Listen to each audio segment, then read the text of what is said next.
在房地产网站上，达可查到像这样的房子目前市价在100万美元左右，每月的租金大约是4000美元。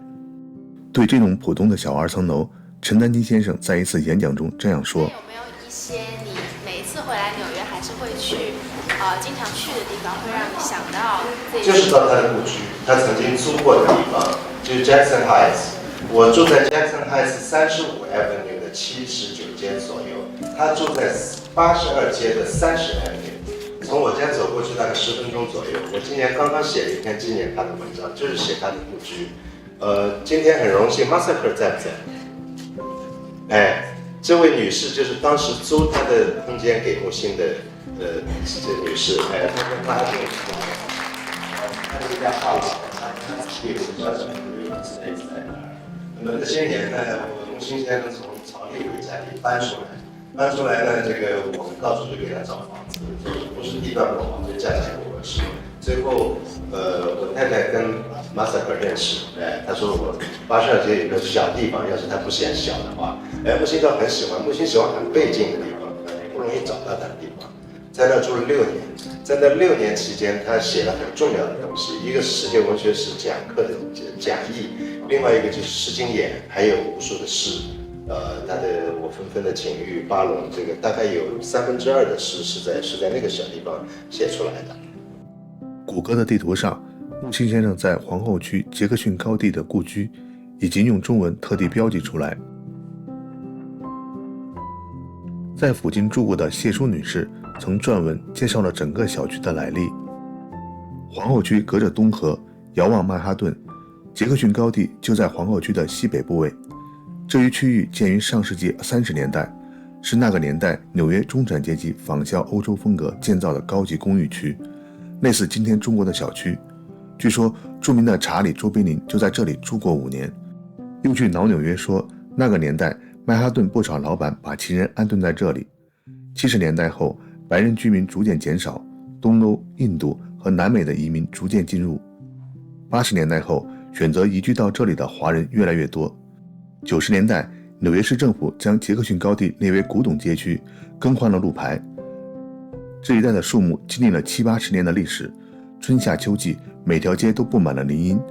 伏在高楼窗下往下看，茂密的树叶遮挡视线，多数公寓临街的小花园种满各种鲜花。这里教堂很多，四面八方次第传来早晚的钟声。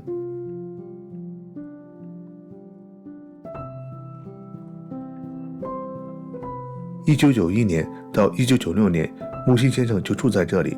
他曾经写道：我曾在纽约皇后区杰克逊高地82街居住过好几年，那房子只好算是一条过道，我把它分3段，成了书斋、餐室、卧房。一个人的生活好像总是有意思，一个人爱，多妙啊！没有谁打搅我，要上进就上进，要堕落就堕落，何况几十年来，要堕落也堕落不了。在陈丹青先生的文字里，木星的屋子是这样的：木星在时，书桌周围满是花草，卧室的小小书柜旁竖着一枚乐谱架，架上摊着旧版的苏东坡字帖。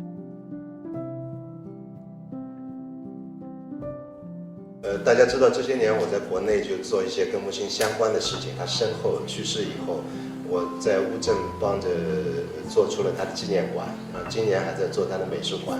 然后我以为做出来我会很高兴，结果发现不是这样子。我看到门打开，游客涌进来，我并不怎么高兴。然后我去年12月我回来探亲，然后前些年我每年也回来探亲，我会吃完饭去散步，就会走到他那儿去。大家在皇后区都住过，在纽约也住过，就是很普通一个民居，一点也没有什么感慨，我也肯定找不到他，但是我就会往那儿走呀。然后到今年我才明白，其实我喜欢的还是当时我们这帮傻逼，就是跟木星一块混的日子，就是默默无闻，大家也不富裕，混在一起聊聊天、听听课这样子，我还是喜欢那个日子。然后他成名了，大家知道他了，我们等于出了口气呀，但是其实很失落，所以我跑到那个房子去，可能鬼使神差是有这个意思在。如今经常有木星先生的仰慕者来拜访，网上有很多网友的文字，也知道房子后面的一些事情。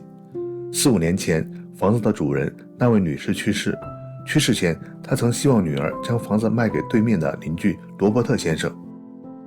女士告诉罗伯特，这里曾住着位作家，他每天都在写呀写呀，不过因为出价太高，最终房子卖给了一位西班牙裔的新主人。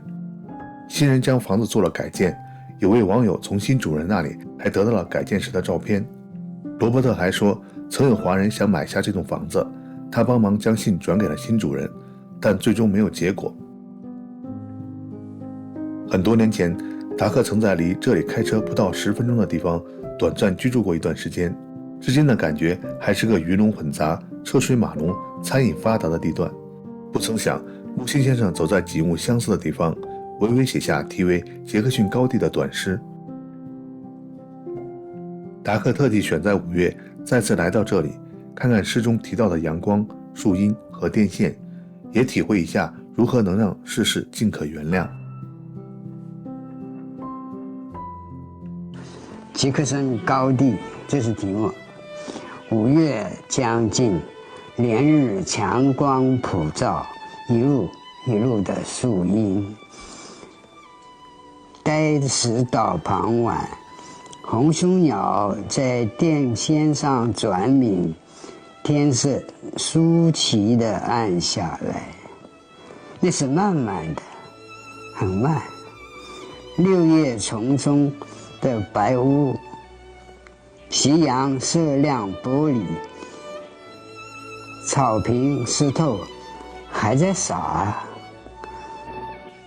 兰子、烟味花一味梦幻，都相继的暗下，倾泻和委婉，不知原谅什么，曾觉得世界之事是可以原谅的。